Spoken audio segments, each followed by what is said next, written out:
ফেব্রুয়ারি অর্থাৎ ভালোবাসার মাস। গত 14 ফেব্রুয়ারি ছিল বিশ্ব ভালোবাসা দিবস, আর তার ঠিক 2 দিন পরই ভক্তদের সুখবর দিয়েছেন ভারতীয় অভিনেত্রী ঈশিতা দত্ত। জানিয়েছেন দ্বিতীয় সন্তানের জন্ম দিতে যাচ্ছেন তিনি। গত 2017 সালের নভেম্বরে বৎসল শৈঠকে বিয়ে করেন ঈশিতা।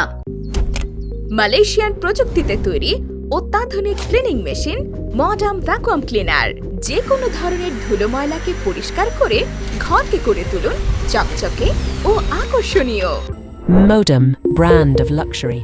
2023 সালের জুলাই মাসে এ দম্পতির ঘর আলো করে জন্ম নেয় তাদের প্রথম সন্তান বায়ু। এবার দ্বিতীয় সন্তান আগমনের সুখবর দিলেন এই দম্পতি।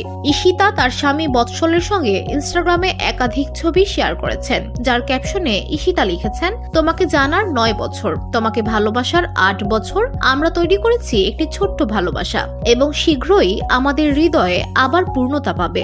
ধুলো ময়লা ও ক্ষতিকর ধূলিকণা থেকে নিমিষেই মুক্তি দেয় চৌধুরী এয়ার পিউরিফায়ার।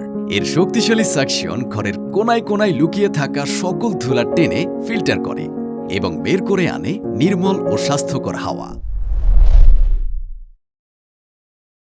শীঘ্রই আমাদের হৃদয় আবারও পূর্ণতা পাবে এই অংশটি সামাজিক যোগাযোগ মাধ্যমে জল্পনা কল্পনার ঢেউ তুলেছে। ধারণা করা হচ্ছে দ্বিতীয় সন্তানের আগমনের বিষয়টি বোঝাতে চেয়েছেন এই দম্পতি।